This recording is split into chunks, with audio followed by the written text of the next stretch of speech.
He was just a single dad trying to make things right after his son accidentally broke a priceless antique at a local shop. Never expecting the quiet woman behind the counter was a secret billionaire who had just moved to town to escape her own broken life. Before we dive in, hit that subscribe button and drop a comment.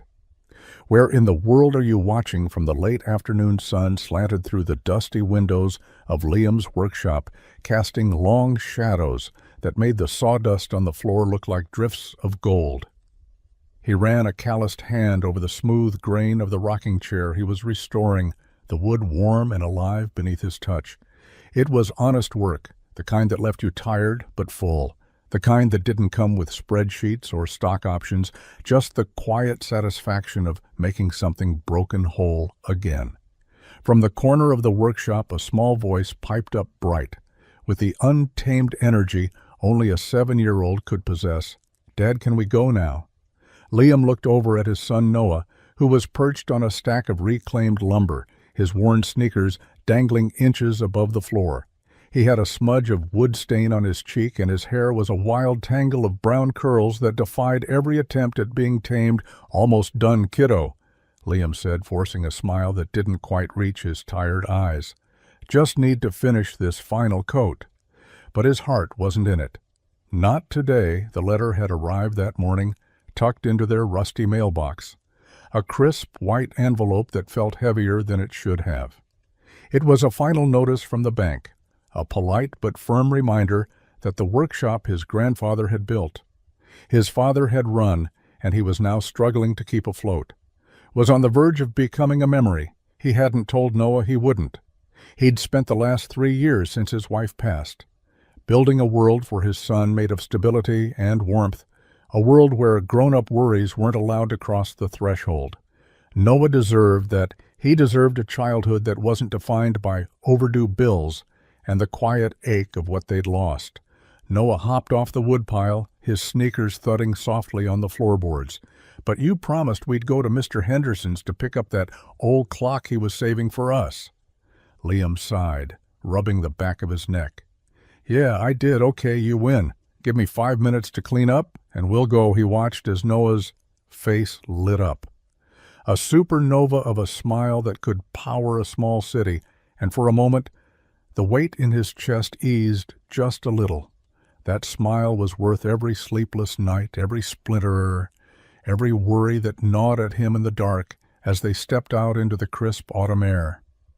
Liam pulled his worn flannel jacket tighter around his shoulders.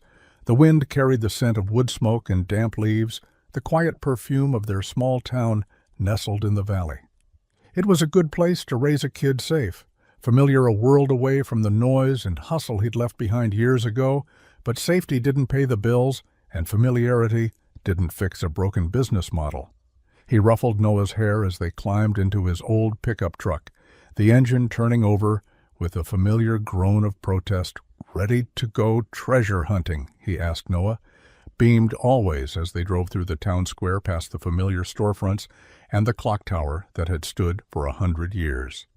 Liam felt a familiar pang of love for this place, and a sharper pang of fear for what he might lose. He glanced over at his son, who was chattering away about a book he'd read at school. And Liam made a silent promise. He didn't know how, but he would find a way to keep this life, their life, intact. He just had to. The antique shop was a treasure trove of forgotten things, a place where history whispered from every corner. It smelled of old paper, lemon polish, and time itself. Dust motes danced in the sunbeams that sliced through the tall front windows, illuminating stacks of leather-bound books, tarnished silver, and furniture that had lived a dozen lives before. Landing here, Noah's eyes were wide with wonder as he moved carefully through the narrow aisles, his small hands hovering over objects with a reverence that made Liam's heart ache with a fierce love. Mr. Henderson, a kindly man with a cloud of white hair and glasses perched on the end of his nose, greeted them with a warm smile. "Liam, my boy, good to see you and young Noah here to pick up your prize." Liam clapped him on the shoulder. "Wouldn't miss it. You sure you don't want anything for it?" Mr. Henderson waved a dismissive hand. "Nonsense! That old thing has been collecting dust in the back for years. Better, it goes to someone who appreciates its craftsmanship. You'll give it a good home."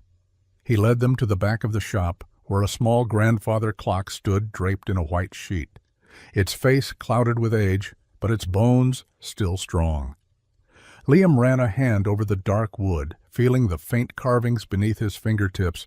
It was beautiful, a work of art, from a time when people built things to last. But as he and Mr. Henderson began to discuss the best way to load it into the truck, Noah wandered off, drawn by the delicate tinkling of a music box on a nearby shelf. It was small, made of dark polished wood with intricate silver inlays. A tiny ballerina poised on top, frozen mid-twirl. He reached for it, his fingers tracing the delicate lines, captivated by its fragile beauty, and then, in the way that accidents always happen, a moment of pure innocent curiosity turned into a sharp, heart-stopping crack. The music box slipped from his grasp, hitting the concrete floor with a sound that seemed to shatter the quiet reverence of the entire shop. The ballerina's arm snapped off, landing a few feet away, a tiny broken limb of porcelain. Noah froze his face, draining of all color, his eyes wide with a terror that went straight to Liam's core.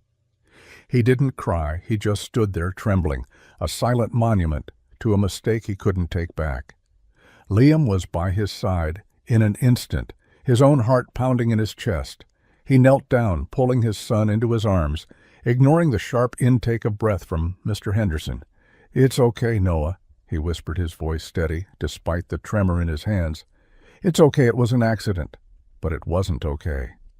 He knew the moment he saw the look on Mr. Henderson's face. A flicker of dismay, he tried to hide behind a practiced calm. That music box wasn't just any old trinket. It was special. It was priceless from across the shop. A woman who had been standing quietly in the shadows, her face obscured by a tall bookshelf, stepped forward. She moved with a quiet grace, her expression unreadable, but her eyes missed nothing. She had seen the whole thing unfold, the boy's innocent wonder, the father's fierce protectiveness, the shop owner's quiet despair, and the sound of something beautiful breaking on the cold, hard floor. The silence in the shop was thick enough to choke on, broken only by Noah's ragged little breaths as he buried his face in his father's jacket. Liam held him tight, his mind racing, trying to calculate the damage, trying to figure out how he could possibly make this right. He knew that look on Mr. Henderson's face. It wasn't anger. It was a quiet, resigned sorrow, the kind you get when something irreplaceable is lost. He looked down at the broken pieces on the floor, the tiny porcelain arm lying separate from the ballerina's body, like a fallen petal. It was a clean break, something he could probably fix. But that wasn't the point. He had taught his son that actions have consequences, that honesty was the only currency that truly mattered. He gently eased Noah back and stood to face Mr. Henderson, his own face pale, but his voice firm. "I'm so sorry." He said the words. "Feeling small and inadequate, we'll pay for it whatever it costs. Just tell me the number." Mr. Henderson sighed, running a hand through his white hair. "Liam, it's not about the money. That box was a one-of-a-kind piece from the 1890s, a commissioned gift for a French diplomat's daughter. It's not something you can just replace." Liam's stomach dropped, a cold dread seeping into his bones. He had imagined a few $100s, a sum that would have been a struggle, but manageable, but irreplaceable.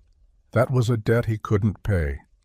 He glanced at the woman who had stepped out from the shadows. She was watching them not with pity, but with a quiet intensity.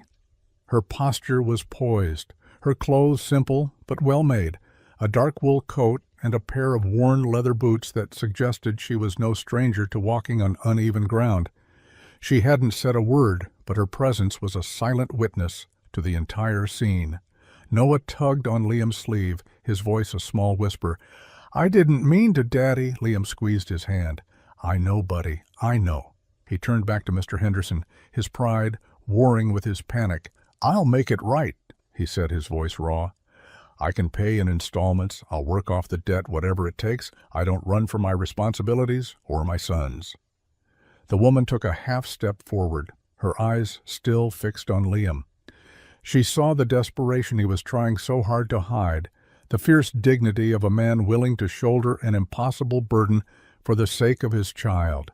She saw the way he stood between his son and the world, a human shield made of love and integrity, and in that moment something inside her that had been dormant for a very long time began to stir. She recognized that look, that quiet determination, because she had seen it once before in a mirror years ago, before the money and the power had built walls around her heart. She knew what it felt like to be willing to lose everything for the one thing that mattered most. The woman finally spoke, her voice calm and even, cutting through the tension in the room like a steady hand. How much was it valued at? Her question was directed at Mr. Henderson, but her eyes never left Liam's face. The shop owner blinked, surprised by her interjection. Well, it's hard to say exactly with antiques like these, but the last appraisal was somewhere in the neighborhood of $20,000. Liam felt the air leave his lungs. The number hung in the air, a weight so immense it was almost physical. $20,000, it might as well have been $1 million.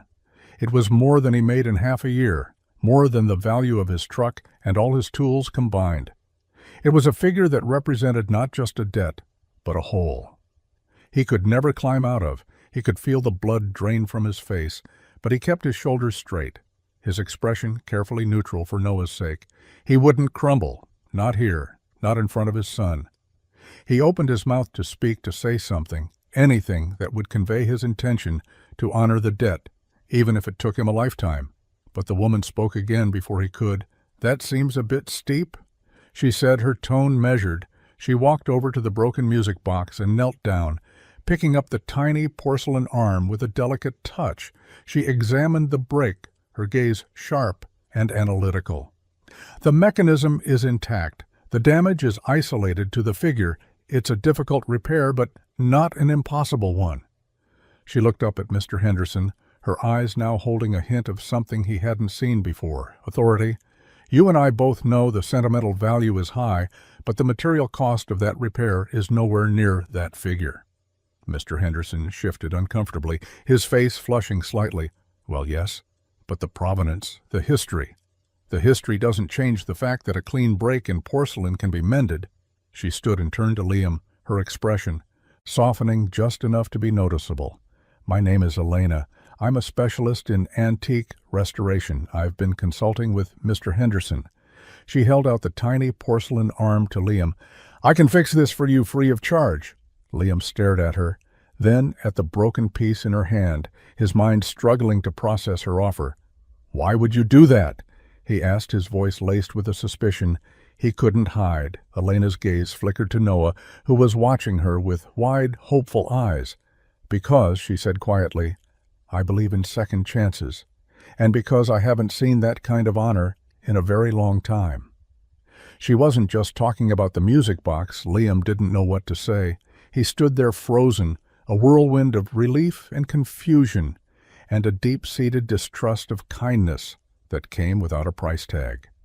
He was a man who fixed things for a living. He understood transactions. He understood the exchange of labor for payment. But this was something else entirely. He looked from Elena's calm, steady face to Mr. Henderson, who was now nodding in agreement, then down to Noah, whose small hand was still clutching his own. Noah's eyes were shining with a desperate hope, a child's unshakable faith that the world could be mended, that grown-ups could make things right. Liam couldn't let him down. He took a slow breath, the air feeling less heavy in his lungs than it had just moments before. "I can't let you do it for free," he said, his voice firm with the last remnants of his pride. "I'll pay for your time, for the materials, whatever it costs." Elena didn't argue. She just gave a small nod, as if she had expected that response. "All right," she said, "let's call it $100 for the specialized adhesive, and my time, $100. Liam could manage that. It would mean a lean week, a little less in the gas tank, but it was a price he could pay with dignity. It was a lifeline, and he grabbed it with both hands. "Thank you." He said the words feeling inadequate.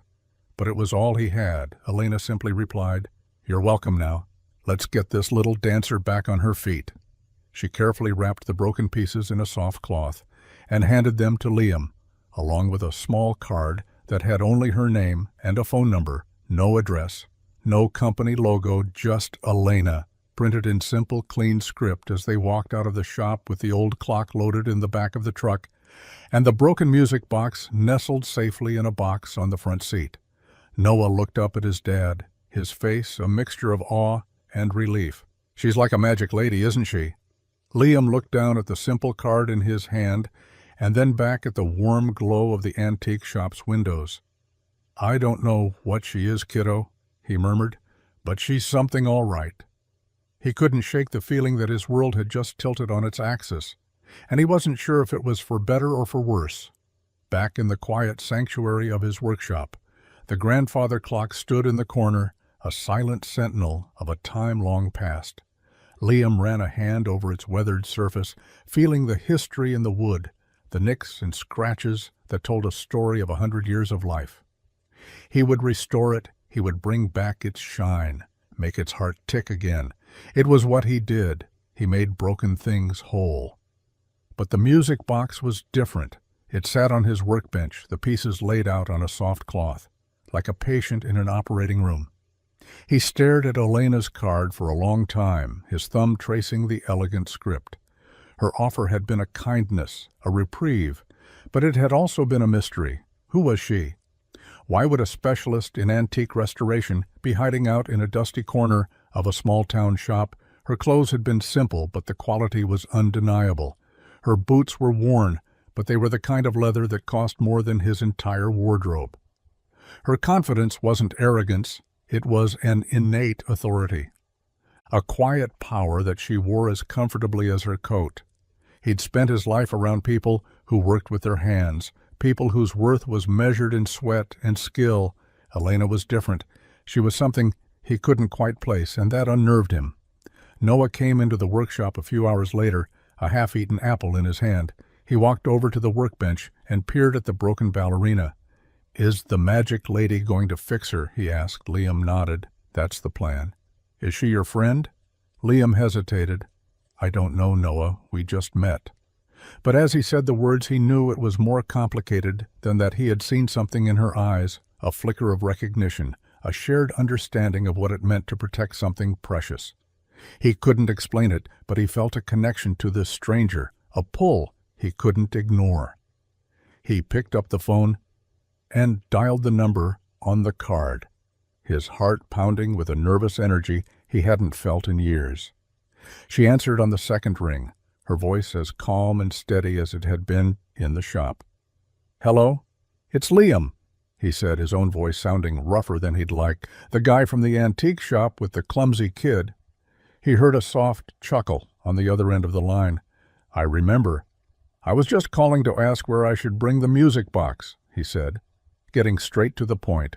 There was a pause, and then she gave him an address, a small cottage on the outskirts of town by the old Mill Creek, a place he knew well, a place that had been empty for years. "I'll be there tomorrow," he said. "Thank you again for this." "It's my pleasure, Liam," she replied.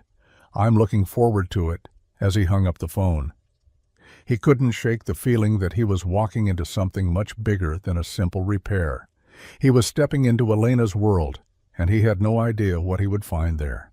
The next morning, Liam drove down the winding country road that led to the old Mill Creek.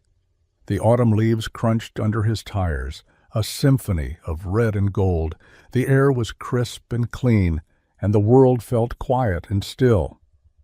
It was a stark contrast to the storm of emotions brewing in his chest. He found the cottage easily tucked away behind a stand of ancient oak trees.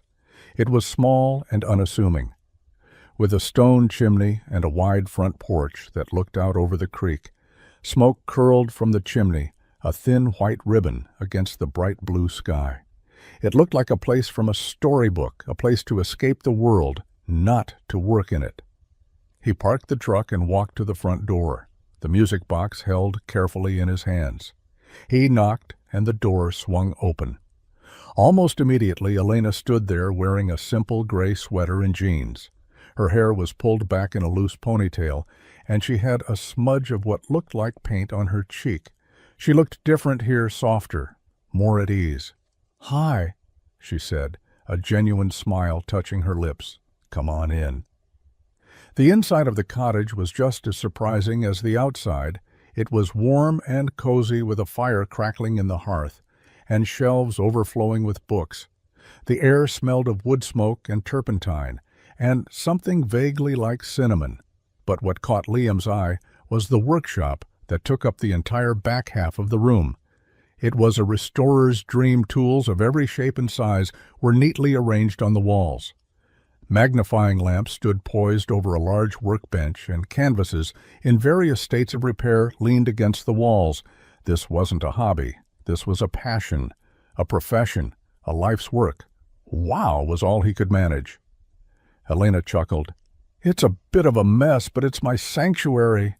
She took the music box from him and carried it over to her workbench. Placing it gently under one of the lamps, she switched on the light and peered at the broken pieces through a magnifying glass. Her focus absolute and unwavering. Liam stood awkwardly by the door, not sure what to do with himself. "Can I get you some coffee?" she asked without looking up. "I just made a fresh pot." "Sure, that would be great," he said, grateful for the distraction. As she moved to the small kitchen, he took the opportunity to look around more closely. On a small table by the window sat a framed photograph, a man and a woman standing on a yacht, the city skyline behind them. They were laughing, their arms around each other, the picture of wealth and happiness.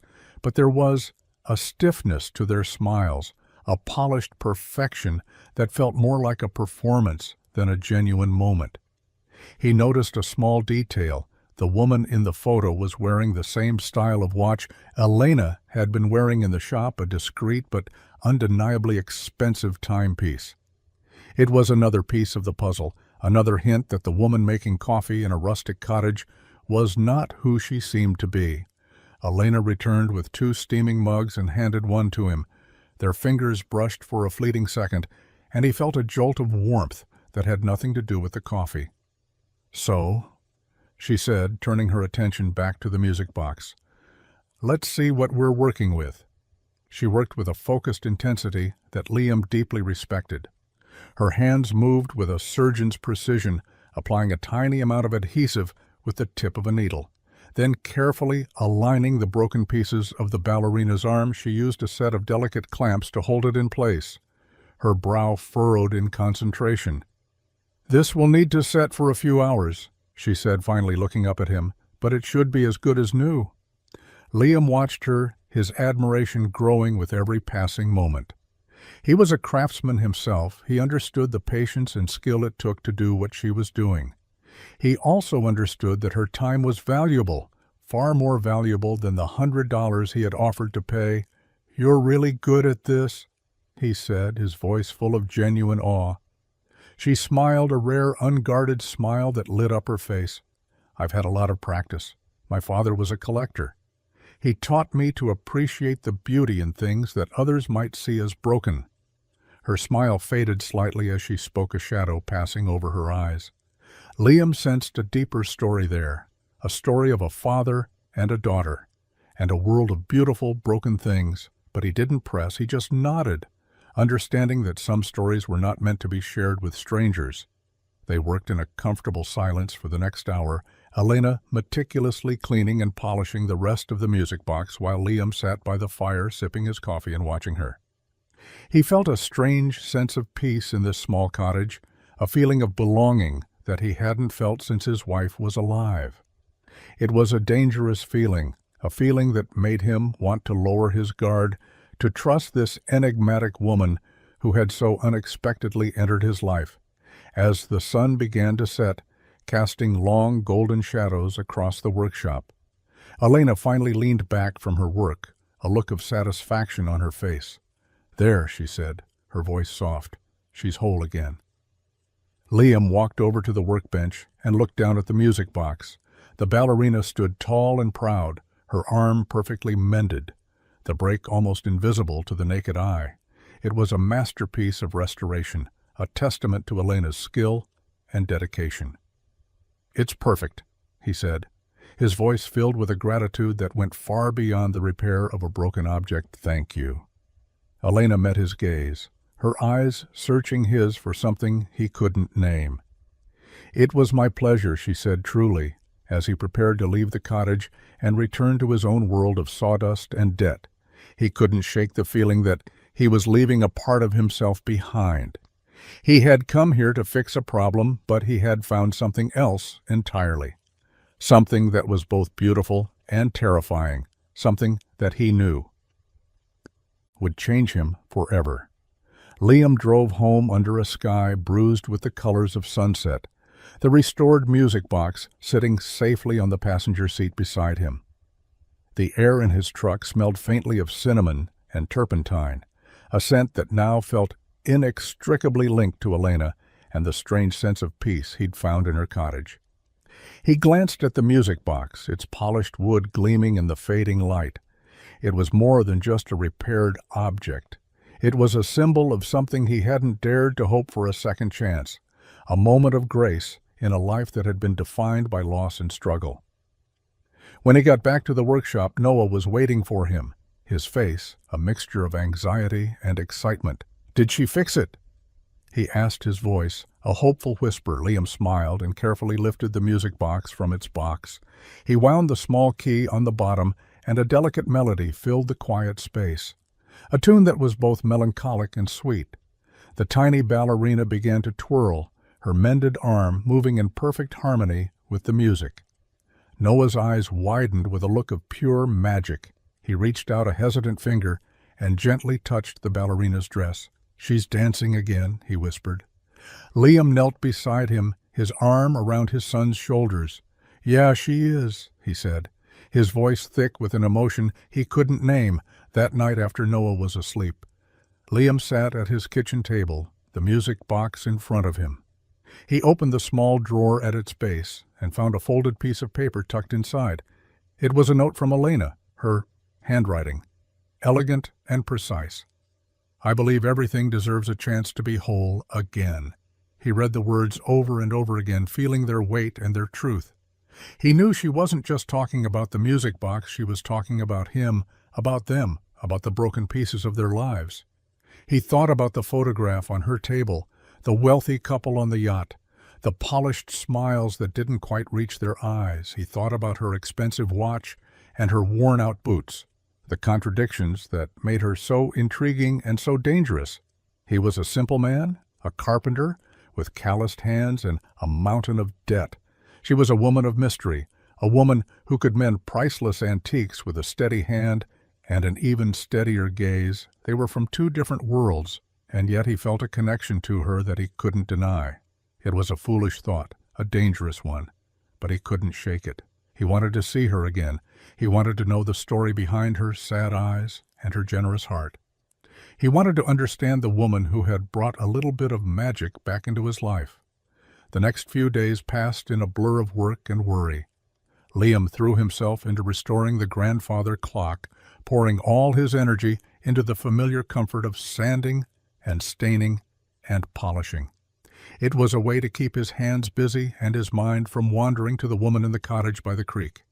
But she was always there, in the back of his mind, a quiet presence, a lingering question. He hadn't seen or heard from her since he'd picked up the music box, and a part of him was relieved. The other part was consumed with a restless curiosity. He found himself driving past the antique shop, more often than necessary, glancing at the windows, hoping for a glimpse of her. He even considered calling her on the pretext of checking on the repair, but his pride held him back. He wouldn't be a charity case, a project for a wealthy woman to fix and then discard. One rainy afternoon, as he was putting the finishing touches on the clock, a sleek black car pulled up in front of his workshop. It was the kind of car you only saw in movies, expensive and imposing and completely out of place in his dusty corner of the world. The driver's side door opened, and Elena stepped out, holding a large umbrella over her head.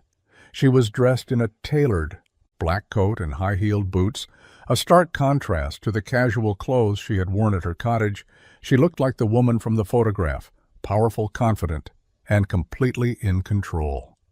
Liam's heart did a strange little flip-flop in his chest. He wiped his hands on his jeans and walked to the door, his mind racing with 100 different questions.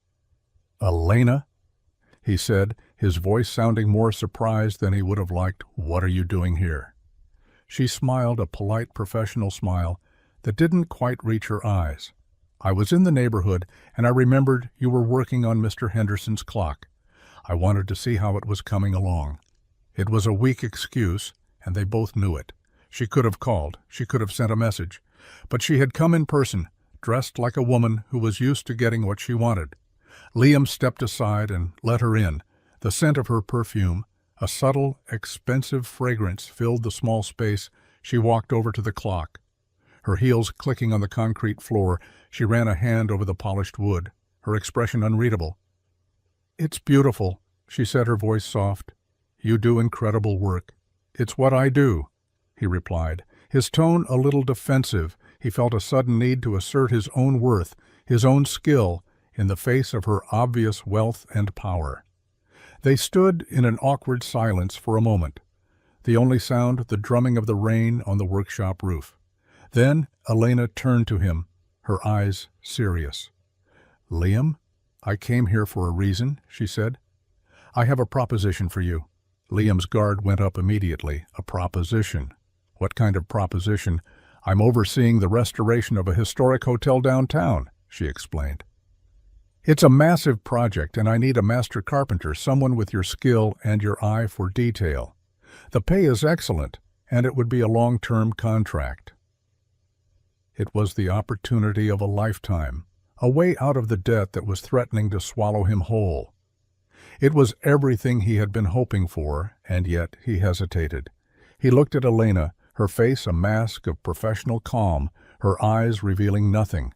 He saw the power she wielded.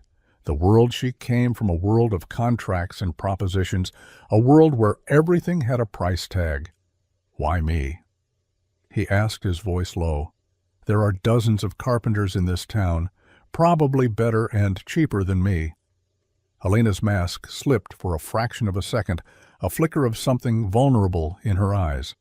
"Because," she said, her voice barely a whisper, "I trust you." The words hung in the air between them, a fragile bridge between their two worlds. Liam knew that if he said yes, he would be stepping onto that bridge, and he had no idea where it would lead, but he also knew that he couldn't say no.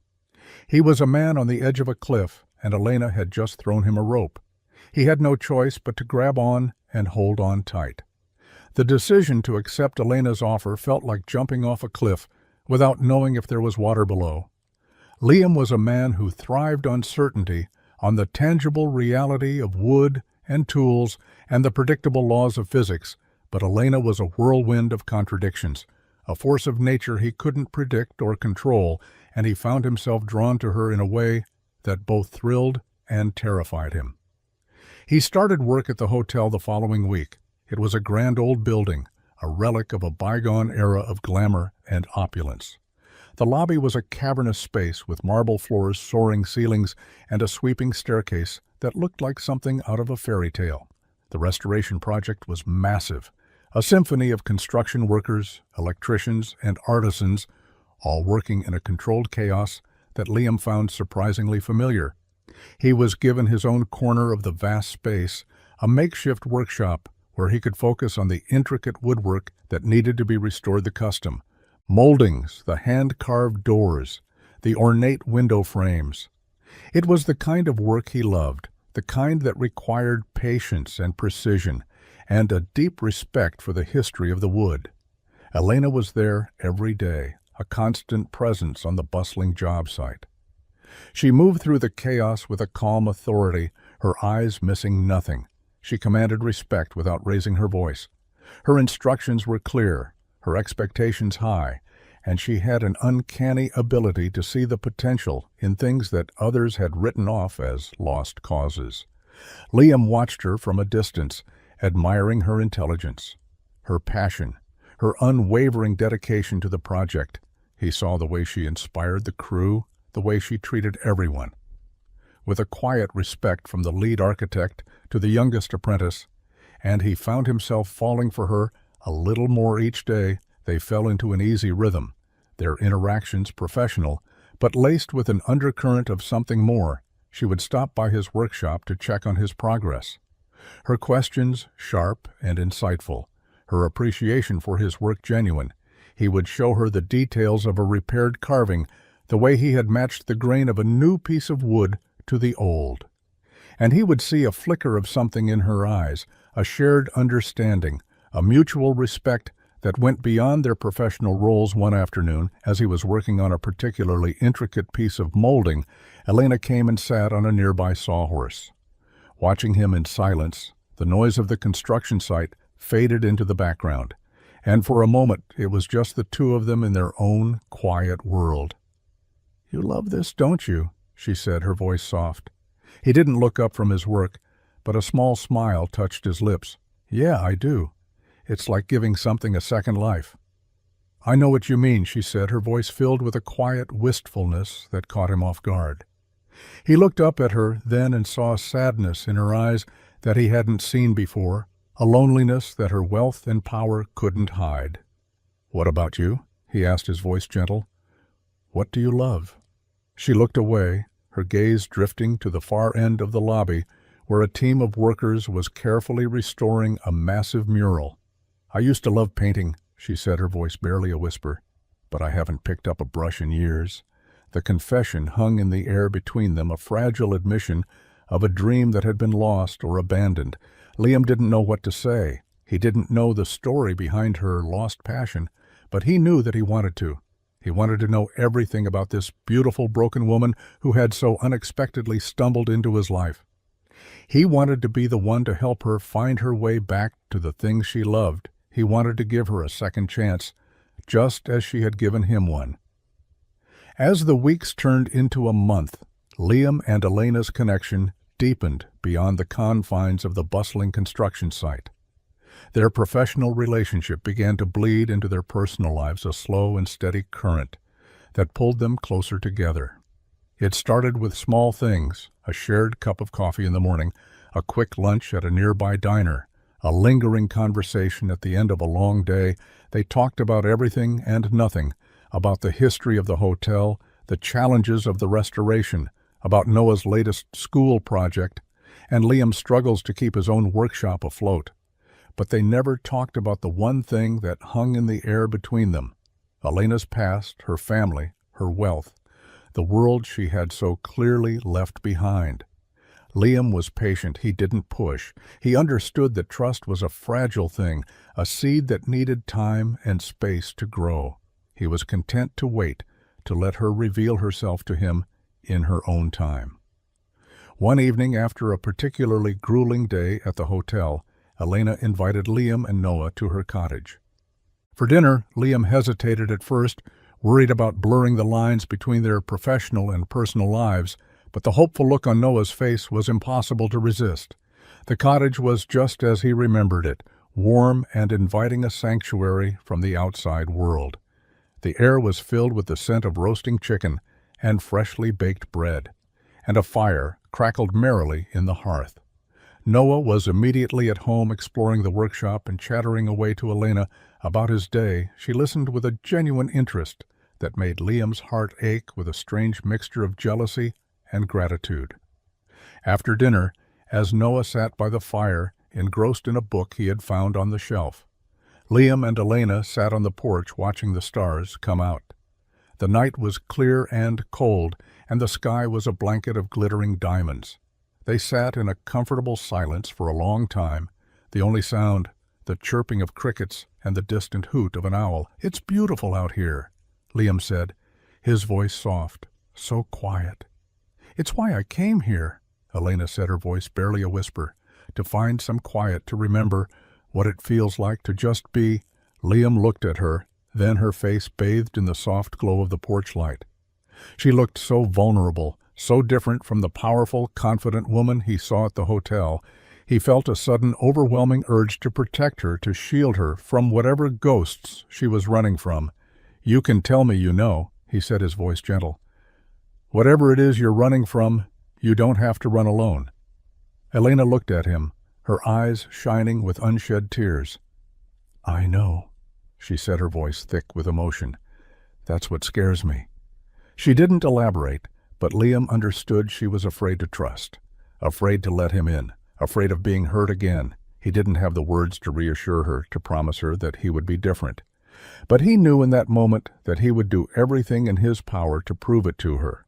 He would be her sanctuary, her quiet place, her second chance, just as she had been his. The confession came on a cool autumn evening when the air was sharp with the promise of winter.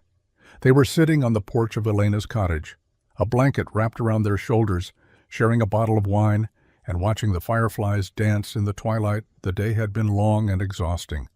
A series of unexpected setbacks at the hotel had left them both drained and on edge. But here in the quiet solitude of the cottage, the stress of the day seemed to melt away, replaced by a comfortable intimacy that had become their new normal. "I haven't been completely honest with you, Liam," Elena said, her voice low, her eyes fixed on the swirling liquid in her glass. Liam's heart gave a slight lurch, but he kept his voice calm. "I know?" Her head snapped up, her eyes wide with surprise. "You know? I saw the photograph in your cottage the day I brought the music box," he admitted. "And your watch? It's not exactly something you pick up at a flea market." Elena looked down at her hands, a faint blush creeping up her neck. "I should have told you." "Why didn't you?" he asked, his voice gentle, not accusatory. She took a deep breath, the story tumbling out of her in a rush of words, a torrent of long suppressed emotions. She told him about her family, the Vance dynasty, a name synonymous with wealth and power and a cold, transactional approach to life. She told him about her father, a brilliant but ruthless man who had built an empire on the ashes of his competitors. She told him about her childhood, a gilded cage of privilege and loneliness, a world where love was a commodity and affection was a strategic move. She told him about the pressure to be the perfect daughter, the perfect heiress, the perfect public face of a company she had grown to despise, and she told him about the man she had loved, the one she had trusted, the one who had used her to orchestrate a corporate takeover that had nearly destroyed her family and her heart. "I ran away," she concluded, her voice barely a whisper. "I left it all behind, the money, the power, the name. I just wanted to be invisible for a while, to find a place where I could be just Elena, not Elena, Vance." Liam listened in silence, his heart aching for the pain and betrayal she had endured. He reached out and took her hand, his calloused fingers wrapping around hers in a gesture of comfort and support. "You're not invisible to me," he said, his voice thick with an emotion he couldn't name. "You're the most real person I've ever met." Elena looked at him, her eyes filled with a mixture of gratitude and disbelief. "But I lied to you, Liam. I deceived you. You protected yourself," he corrected gently, "and I don't blame you for that." He squeezed her hand, his thumb stroking the back of her palm. "Your past doesn't define you, Elena. Your heart does, and you have the most beautiful heart I've ever known."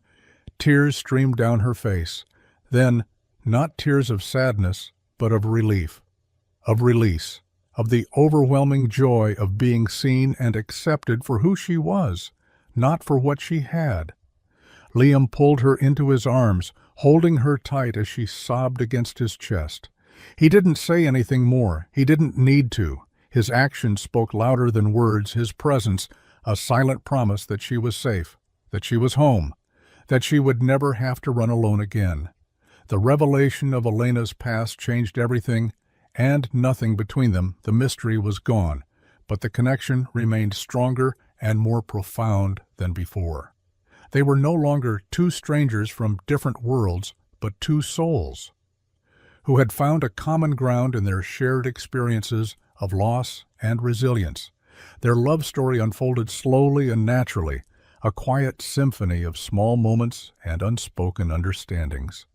They spent their days working side by side at the hotel, their shared passion for restoration, a tangible expression of their growing bond. In the evenings, they would retreat to the cottage or Liam's small apartment, finding solace and comfort in each other's company. Noah adored Elena. He saw her not as a billionaire heiress, but as the woman who made his father laugh again, the woman who taught him how to paint, and who always had time for a story or a game of checkers. He had seamlessly woven her into the fabric of their small family, a bright thread of color in a life that had once been muted by grief. One sunny Saturday afternoon, as they were working in Liam's workshop, Noah looked up from his drawing and asked a question that had been hovering in the air for weeks. "Are you going to marry my dad?" Elena, who was helping Liam sand a piece of reclaimed wood, froze her cheeks, flushing a brilliant shade of red. Liam chuckled, a low, warm sound that filled the small space. "Well, that's a bit forward, don't you think, kiddo?" Noah shrugged, his expression serious. "I just think you make him happy." Elena looked at Liam, her heart in her eyes. He met her gaze, his own eyes soft with an emotion that took her breath away. "He's right, you know," he said, his voice low and steady. "You do make me happy, happier than I ever thought I'd be again." He took her hand, his thumb tracing the faint scar on her palm. "I love you, Elena Vance, not for your money or your name, but for your kind and generous heart, for your strength and your vulnerability, for the way you see the beauty in broken things." Tears welled in Elena's eyes as she listened to his words, a declaration of love that was more precious than any diamond or jewel. "I love you too, Liam Morgan," she whispered, her voice thick with emotion. "More than you'll ever know." Noah beamed, his mission accomplished. He went back to his drawing, a triumphant smile on his face, as Liam pulled Elena into a long overdue kiss, a kiss that sealed their love and their future, a kiss that promised a lifetime of second chances and happily ever afters. The old hotel stood as a testament to their love and their shared vision, its grand halls and ornate rooms restored to their former glory, a perfect blend of history and modernity. It had become a symbol of their journey, a place where two broken souls had found a way to build something beautiful and lasting together. But their true masterpiece was not the hotel. It was the life they had built together, a life of quiet joy, simple pleasures, and a love that was as solid and enduring as the ancient oaks that surrounded their cottage. They were married on a warm spring day in the garden of the cottage, surrounded by a small group of friends and family. Noah was the best man, his chest puffed out with pride as he handed his father the simple gold band that would seal their union. Elena wore a simple white dress, her hair adorned with wildflowers, her face glowing with a happiness that was so pure and radiant it took Liam's breath away. They exchanged vows. They had written themselves promises of love and loyalty, of a shared future built on a foundation of trust and respect. They were not the flowery words of a fairy tale romance, but the honest, heartfelt words of two people who had weathered their own storms and found a safe harbor in each other's arms. After the ceremony, they celebrated with a simple backyard barbecue, a far cry from the lavish parties of Elena's past, but infinitely more meaningful. The air was filled with the sound of laughter and music, and the joyful shouts of Noah and his friends as they played in the yard. Liam watched his wife, his son, his family, and felt a sense of contentment so profound it brought tears to his eyes. He had come so close to losing everything, and now he had it all. He had a thriving business, a beautiful home, and a family that was a testament to the power of love and second chances. Later that evening, as they sat on the porch watching the sunset behind the trees, Elena snuggled close to him, her head on his shoulder. "Are you happy?" she asked, her voice a soft murmur. He kissed the top of her head, his heart overflowing with a love that was almost painful in its intensity. "More than you can imagine," he said. "You gave me back my life, Elena." She looked up at him, her eyes shining with love and gratitude. "And you gave me a reason to live it," she said. They sat in a comfortable silence for a long time, their hands intertwined, their hearts beating as one, the future stretched out before them, a blank canvas waiting to be filled with the colors of their love, their dreams, their shared journey, and they knew that whatever challenges lay ahead, they would face them together hand in hand, heart to heart. Two broken souls made whole by the transformative power of a love that was as real and as beautiful as the art they created together years later. An old grandfather clock would stand in the hallway of their home, its steady ticking, a constant reminder of the day their lives had changed forever. And a small music box would sit on their mantel, its tiny ballerina twirling to a sweet melancholic tune, a symbol of their love story, a story of a broken man, a lost woman, and the transformative power of a second chance. A story that proved that sometimes the most beautiful things are the ones that have been mended, the ones that have been given a new life, a new purpose, a new chance to dance. The winter had settled over the small town like a quiet blanket of white, muffling the world in a soft hush. Liam's workshop was a haven of warmth and light, the scent of sawdust and fresh coffee, a welcome respite from the biting cold outside. He was hunched over his workbench, carefully carving a small wooden bird, a gift for Noah's upcoming birthday. His hands moved with the practiced ease of a master craftsman, his focus absolute and unwavering, but his mind was elsewhere, lost in the memories of the past year, a year that had transformed his life in ways he could have never imagined. He thought of the day he had walked into the antique shop, a desperate man with a broken son and a mountain of debt. He thought of the beautiful, mysterious woman who had offered him a lifeline, a second chance, a glimmer of hope in the darkness, and he thought of the love that had blossomed between them, a love that had healed their broken hearts and woven their two disparate worlds into a beautiful tapestry of shared dreams and a common future. A small hand on his arm brought him back to the present. Noah stood beside him, his eyes shining with a curiosity that was so uniquely his. "What are you making, Dad?" he asked, his voice a soft whisper. "It's a surprise," Liam said, winking at his son. "But I think you're going to like it." Just then the workshop door opened, and Elena stepped inside. Her cheeks flushed from the cold, her eyes sparkling with a love that still took Liam's breath away. She was carrying a small box tied with a red ribbon, and a mischievous smile played on her lips. "I have a surprise for you, too?" she said. Her voice filled with a playful excitement. Liam raised an eyebrow, his curiosity piqued. "What is it?" he asked. She placed the box on his workbench and carefully untied the ribbon inside. Nestled in a bed of soft white cotton was a small silver key. "What's this for?" he asked, his voice filled with confusion. Elena's smile widened. "It's the key to our new home," she said, her voice ringing with a joy that filled the small workshop with a warmth that had nothing to do with the wood stove. Liam stared at her, his mind struggling to comprehend her words. "Our new home," he repeated, his voice a stunned whisper. "But we have a home. We have a cottage and an apartment," she corrected gently, "but I thought it was time we had a place that was truly ours, a place where we could build a future together, a place where we could be a family." She pulled out a set of blueprints from her coat pocket and unrolled them on the workbench. They depicted a beautiful, sprawling house with a large workshop for Liam, a painting studio for her, and a big backyard with a treehouse for Noah. It was a dream home, a home that was a perfect reflection of their shared passions and their love for each other.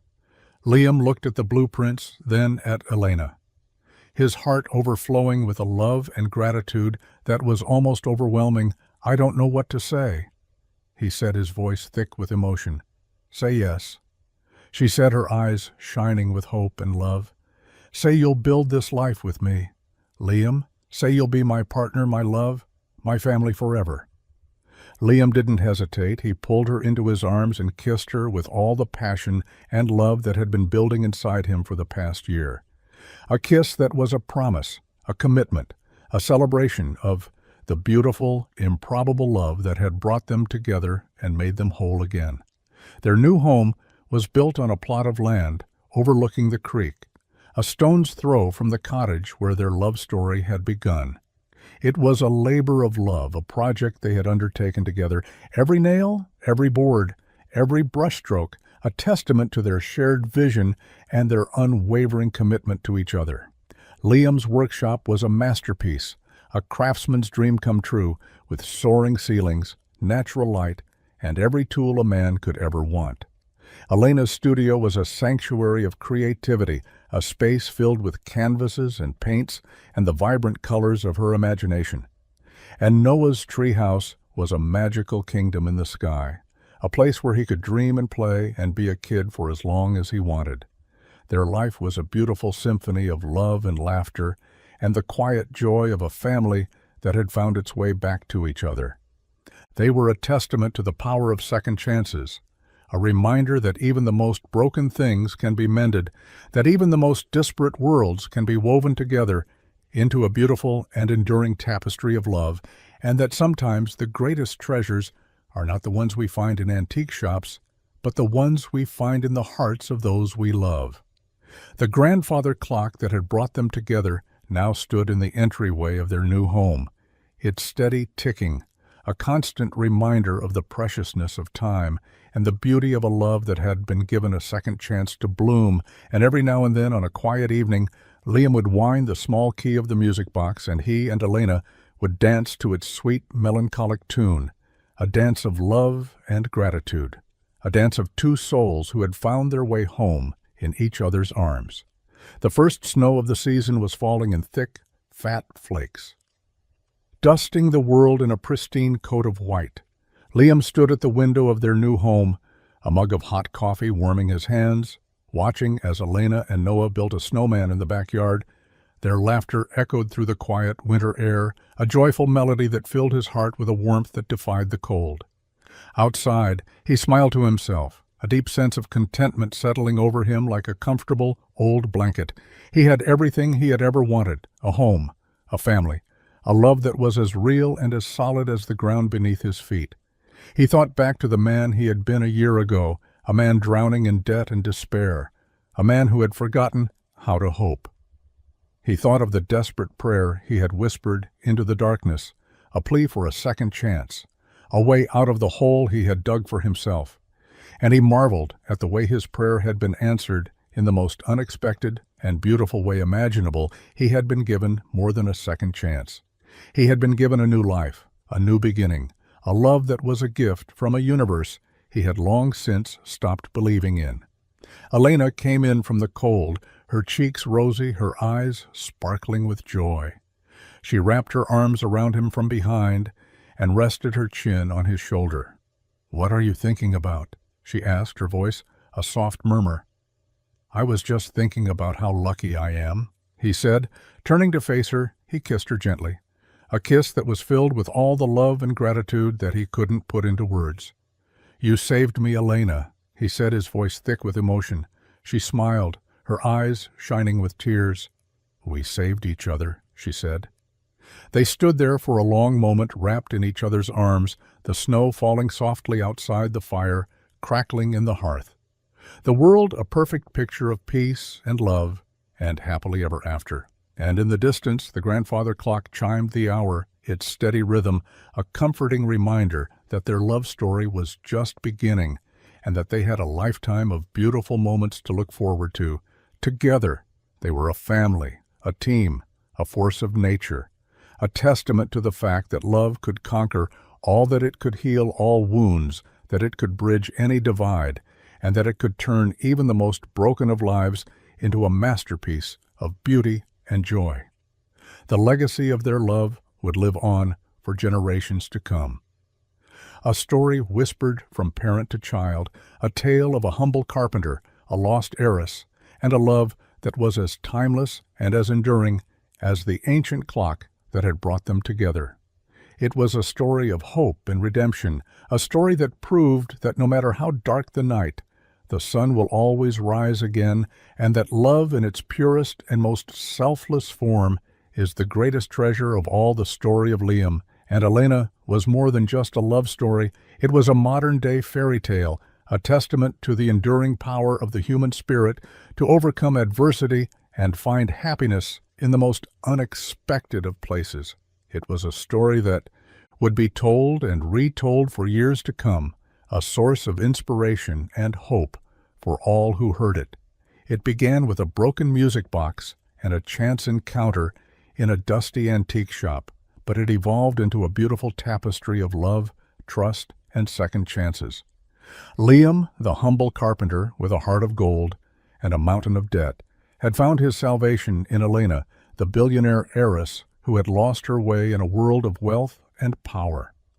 Together, they had healed each other's broken hearts and built a life that was richer and more meaningful than anything they could have ever imagined. Their love story was a reminder that true wealth is not measured in dollars and cents, but in the currency of love and kindness, and that the most valuable things in life are not the ones we own, but the ones we share, their home. A beautiful, sprawling house built on a foundation of love and respect was a sanctuary for their small family, a place where they could be themselves, where they could dream and create and grow together. Liam's workshop was a testament to his passion for his craft, a place where he could turn broken things into objects of beauty and value. Elena's studio was a vibrant explosion of color and creativity, a space where she could rediscover her lost passion for painting and express the joy and love that had filled her heart. And Noah's treehouse was a magical kingdom in the sky, a place where his imagination could run wild, a symbol of the carefree childhood that his parents had worked so hard to give him. Their story was a beacon of hope in a world that was often cynical and jaded. A reminder that love could still conquer all, that it could bridge any divide, that it could heal any wound, and that it could transform even the most broken of lives into a masterpiece of beauty and joy. And so their love story would live on, a timeless tale of a carpenter, a princess, and a love that was as enduring as the stars in the sky, a love that had been forged in the crucible of adversity and had emerged stronger and more beautiful than ever before. It was a love that would inspire generations to come, a legacy of hope and redemption, a testament to the transformative power of a second chance. The sun was setting on another perfect day, casting long golden shadows across the valley. Liam, Elena, and Noah were gathered on the porch of their home, a comfortable silence settling over them as they watched the sky turn from blue to orange to a deep and velvety purple. Noah was nestled between them, his head on his mother's lap, his eyes heavy with sleep. Liam reached out and took Elena's hand, his thumb stroking the back of her palm in a familiar gesture of love and affection. "I love this time of day," she said, her voice a soft murmur. "It feels like the world is holding its breath." "I know what you mean," he said, his voice filled with a deep contentment. "It's a time for reflection, a time to be grateful for all that we have." He looked at his wife, his son, his beautiful home, and his heart swelled with a gratitude that was almost overwhelming. He had come so far from the desperate man he had been just a few short years ago, a man on the brink of losing everything he held dear, and now he had it all, a thriving business, a loving family, and a peace of mind that was more valuable than any amount of money. Elena squeezed his hand, her eyes shining with love. "You know what I'm most grateful for?" she asked, her voice filled with a quiet emotion. "What's that?" He asked, his voice a gentle whisper. "I'm grateful for that broken music box," she said, a small smile playing on her lips. "It was the best mistake your son ever made." Liam chuckled, a low, warm sound that echoed through the quiet evening air. "I guess some mistakes are meant to be made," he said. He pulled her closer, his arm wrapping around her shoulders in a protective embrace. They sat there for a long time, watching the stars come out one by one, a blanket of glittering diamonds in the vast and endless sky. They were two people from two different worlds who had found a common ground in their shared love for each other and for the beautiful life they had built together. Their story was a testament to the fact that love knows no boundaries, no class, no divide. It is a force of nature, a powerful and transformative energy that can heal all wounds and make all things new. And as the moon rose high in the sky, casting a silvery glow over the sleeping world, Liam and Elena knew that their love story was far from over. It was a story that was still being written, a story that would continue to unfold with each passing day, each shared moment, each new chapter of their beautiful and improbable life together, and they wouldn't have it any other way. The morning sun streamed through the large windows of the workshop, illuminating the floating dust particles like tiny fairies dancing in the air. Liam was at his workbench putting the finishing touches on a small wooden sailboat. Its sails were made from a piece of old canvas, and its hull was carved from a single piece of reclaimed oak. It was a simple object, but it was made with a love and attention to detail that was evident in every curve and every line. Noah burst into the workshop, his face flushed with excitement, his eyes shining with a joy that was infectious.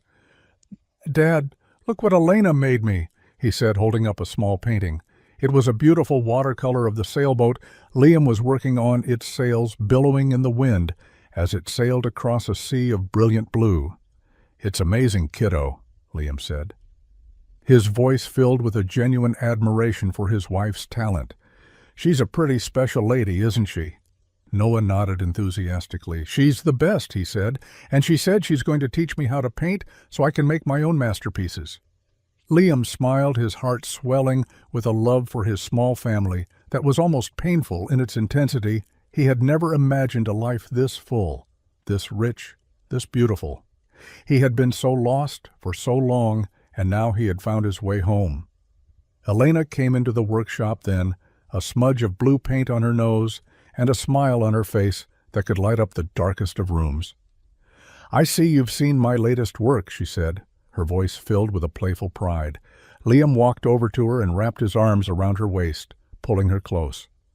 "It's beautiful," he said, his voice a low murmur against her hair. "Just like you." She laughed, a sound that was like music to his ears. "You're just saying that because you're my husband." "No," he said, his voice serious. "I'm saying it because it's true." He kissed her then, a long, slow kiss that was filled with all the love and passion that had been building between them since the day they met. It was a kiss that spoke of a shared past, a beautiful present, and a future that was as bright and as limitless as the sky above. They were a family, a team, a force of nature, a testament to the fact that love could conquer all, that it could heal all wounds, that it could bridge any divide, and that it could turn even the most broken of lives into a masterpiece of beauty and joy. Their love story was a legacy, a gift to the world, a reminder that even in the darkest of times, there is always hope, there is always light, and there is always the transformative power of a love that is pure, selfless, and true. The story of Liam, the humble carpenter, and Elena, the lost heiress, would be told and retold for generations to come, a timeless tale of love, redemption, and the enduring power of the human spirit to find its way home. It was a story that proved that fairy tales do come true, that dreams can be realized, and that love in its most beautiful and powerful form is the greatest masterpiece of all.